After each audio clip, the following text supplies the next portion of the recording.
If I could go back and give my younger self one piece of dating advice, it wouldn't be a clever line. It wouldn't be a psychological trick. It wouldn't be a secret technique guaranteed to make someone like me. It would be something much simpler, yet infinitely more valuable.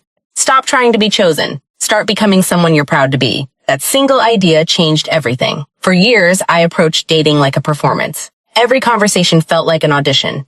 Every text message was carefully analyzed.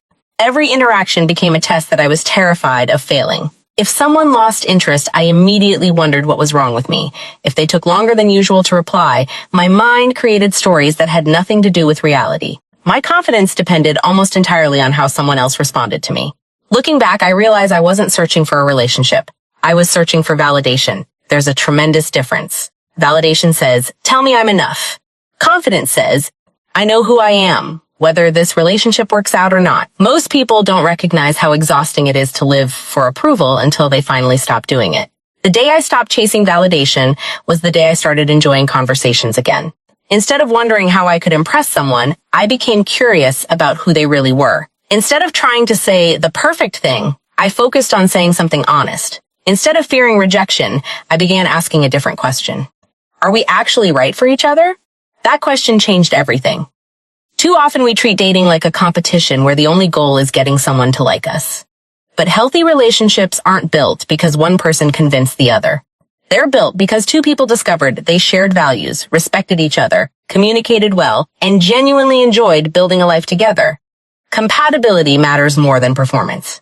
One lesson I wish I had learned earlier is that confidence is not something you wear. It's something you build. You build it every time you keep a promise to yourself. You build it every time you finish something difficult.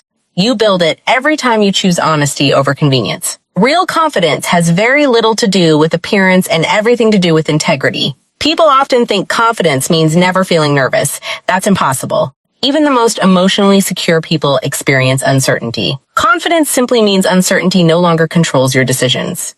Another lesson that transformed my perspective was understanding the importance of purpose. Before, I expected relationships to fill every empty space in my life. I expected them to create happiness, direction, motivation, excitement. Eventually, I realized that wasn't fair to anyone. A healthy relationship should enrich your life. It should not become the only reason your life feels meaningful. When you build purpose outside of dating, something remarkable happens. You become more present, less anxious, more interesting. Not because you're trying harder, because your life naturally has depth. Whether it's your work, your education, your creativity, your family, your health, or your contribution to others, purpose creates stability. And stability creates confidence. Another realization completely changed the way I approached relationships. Listening is more valuable than impressing. For years, I believed I needed better stories, better jokes, better conversation starters. Then I noticed something. The people everyone enjoyed talking to weren't always the most entertaining. They were the people who genuinely listened. They remembered details. They asked thoughtful questions. They made others feel understood. Being heard is one of the greatest gifts you can offer another human being. Most people spend conversations waiting for their turn to speak. Very few actually listen. Another lesson came from disappointment. Rejection feels personal, at least in the beginning. But over time, I realized something important. Not every connection is supposed to become a relationship. Sometimes two good people simply aren't compatible. That doesn't make either person a failure. It simply means they are looking for different things. Learning to separate rejection from self-worth brought enormous peace into my life. It allowed me to appreciate people without needing every connection to become permanent. Boundaries were another lesson I learned much later than I should have. I used to think saying yes to everything made me kind. In reality, it often made me exhausted. Healthy boundaries don't push good people away. They help healthy relationships grow. When you communicate honestly about your values, your time, and your needs, you create clarity. Clarity prevents resentment. Respect grows where honesty exists. I also learned that consistency matters more than intensity. Anyone can create an exciting first impression. Very few people remain dependable months later. Consistency builds trust. Trust builds security. Security allows genuine intimacy to develop. The strongest relationships aren't sustained by constant excitement. They're sustained by mutual respect and reliability. One of the biggest shifts happened when I stopped trying to avoid uncomfortable conversations. Healthy relationships require honesty.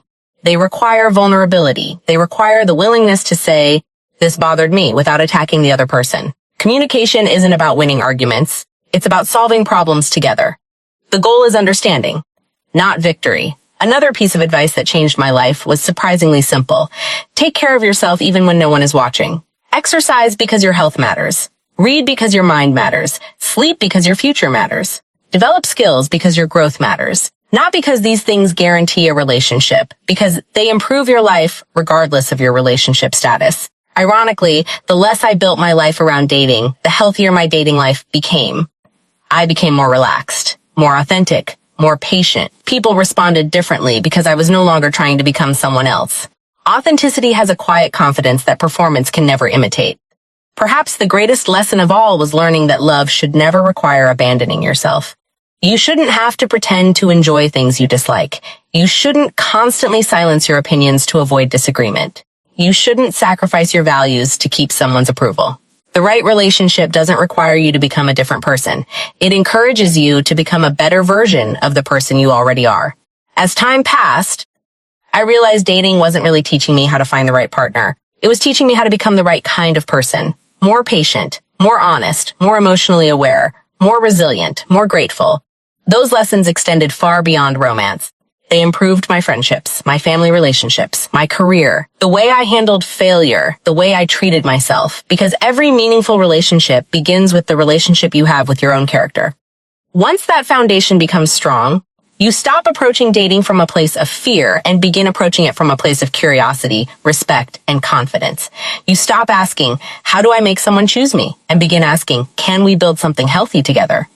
That shift transforms dating from a constant search for validation into an opportunity for genuine connection, where honesty replaces performance, purpose replaces desperation, self-respect replaces insecurity, and every experience, whether it leads to lasting love or simply a valuable lesson, becomes another step toward becoming the person you are truly capable of being. As the years passed, I began noticing something that no dating advice had ever explained to me. The happiest people I met were not the ones who had never experienced rejection. They were the ones who refused to let rejection become the foundation of their identity. They understood that every relationship, no matter how meaningful, represented only one chapter of their lives, not the entire story. That realization changed the way I approached every new connection. Instead of arriving with fear, I arrived with curiosity. Instead of wondering whether someone would approve of me, I became interested in learning whether our values actually aligned. There is an enormous difference between trying to convince someone to like you and trying to discover whether two people genuinely belong in each other's lives. The first approach creates pressure. The second creates freedom. Freedom allows honesty. Honesty creates trust. Trust becomes the foundation upon which every meaningful relationship is built. Another lesson took me much longer to understand. You cannot build a peaceful relationship while constantly living in your own head. Overthinking quietly destroys countless opportunities. You replay conversations. You analyze every word. You search for hidden meanings that may never have existed. You imagine problems before reality has created them. Eventually, you begin responding to your imagination instead of the person standing in front of you. Learning to stay present became one of the greatest skills I ever developed. When someone speaks, listen instead of preparing your next sentence. When you spend time together, enjoy the moment instead of wondering what tomorrow might bring. Presence creates connection. Distraction weakens it. Modern life encourages constant distraction. Phones vibrate every few minutes. Notifications interrupt conversations. Attention has become one of the rarest gifts we can offer another human being. Giving someone your full attention communicates respect in a way that expensive gifts never can. There is also tremendous value in becoming comfortable with silence. Many people fear quiet moments because they assume every pause must be filled. In reality, comfortable silence often reflects growing trust. You no longer feel responsible for entertaining every second. You simply enjoy sharing the moment. That kind of comfort cannot be forced. It grows naturally between people who accept each other without constantly performing. One habit that dramatically improved every relationship in my life was learning to assume good intentions before assuming the worst. Imagine receiving a short message. Your mind can create two completely different stories. They're upset with me. Or, they're probably busy. The facts remain exactly the same. Only your interpretation changes. Choosing the more generous interpretation doesn't mean ignoring genuine problems. It means refusing to create unnecessary suffering before you actually understand the situation. This single habit prevented countless unnecessary arguments. Another lesson worth sharing is that emotional maturity often appears during disagreements rather than during peaceful moments. Anyone can remain patient when everything is going well. Character becomes visible when expectations aren't met. Can you disagree respectfully? Can you remain calm while expressing your perspective? Can you listen without immediately becoming defensive? Can you apologize sincerely when you're wrong? Those moments define the quality of your relationships far more than perfect dates or memorable vacations. Conflict itself is not the enemy. Poor conflict management is. Healthy relationships aren't built by avoiding difficult conversations. They're strengthened by learning how to navigate them together. I also learned something surprising about confidence. Confidence doesn't eliminate vulnerability. It allows vulnerability. At one time, I believed admitting uncertainty would make me appear weak. Now I understand that pretending to have everything figured out creates distance. Authenticity creates connection. Saying, I don't know, I made a mistake, I could have handled that better. These statements require far more confidence than pretending to be perfect. Perfection is impossible. Growth is available every day. That realization removed enormous pressure from my life. Another principle quietly transformed the way I viewed commitment. Commitment is not proven through dramatic declarations.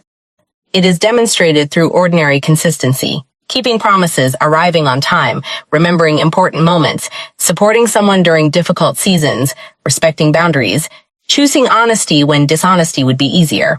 These actions rarely become headlines, yet together they create something remarkable. Trust grows slowly, almost invisibly. Then one day you realize how deeply it has become part of the relationship.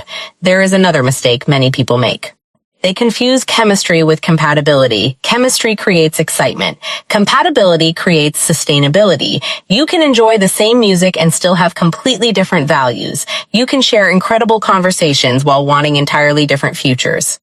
Long-term relationships require much more than attraction. They require shared direction, mutual respect, willingness to solve problems together, commitment to continued growth. Compatibility asks difficult questions. Can we support each other's dreams? Can we communicate honestly? Can we respect each other's differences? Can we remain teammates during difficult seasons? Those answers matter far more than temporary excitement. One of the healthiest habits I developed was protecting my own routine. Exercise remained important. Reading remained important. Time with family remained important. Personal goals remained important. Not because relationships weren't meaningful, because maintaining balance allowed me to bring my best self into them. Losing yourself in another person rarely strengthens a relationship. Bringing your healthiest self into it often does. There is something deeply attractive about people who continue growing. Not because they're trying to impress anyone, because learning has become part of who they are. Read books, develop skills, travel when possible, learn from people whose experiences differ from your own. Growth expands your perspective. Perspective improves your conversations. Better conversations strengthen relationships. Life becomes richer because your curiosity continues expanding. Another realization slowly emerged. Gratitude changes the atmosphere of every relationship. When appreciation disappears, entitlement quietly takes its place. Never assume people know they're valued. Say thank you. Celebrate their efforts. Notice the small things they do. Ordinary appreciation often creates extraordinary memories. People rarely forget how you consistently made them feel. Another lesson that changed my life was understanding that timing matters. Sometimes two wonderful people meet during seasons that simply don't align. One may be focused on healing, the other on career, another on family responsibilities. Recognizing this removes unnecessary blame. Not every relationship ends because someone failed. Sometimes life simply requires different paths for a while. Accepting that reality creates peace. It allows gratitude to replace resentment. Perhaps the greatest transformation occurred when I stopped viewing dating as something separate from personal development. Every interaction became an opportunity to practice patience, to improve communication, to become a better listener, to strengthen empathy, to understand myself more clearly. Whether a relationship lasted months, years, or only a few conversations, every experience offered a lesson if I remained willing to learn. Eventually, I realized the advice that changed my life had very little to do with dating itself. It was about becoming the kind of person who could build healthy relationships in every area of life. A better friend, a better family member, a better colleague, a better partner. Because the qualities that strengthen lasting relationships are remarkably consistent. Honesty, humility, curiosity, discipline, gratitude, patience, emotional stability, and the courage to remain authentic even when authenticity feels uncertain. Those qualities shape not only the relationships we build with others, but also the relationship we build with ourselves And that inner relationship quietly influences every conversation we have, every decision we make, every challenge we overcome, and every opportunities we receive to create a life rooted in purpose rather than approval, growth rather than fear, and genuine connection rather than constant performance.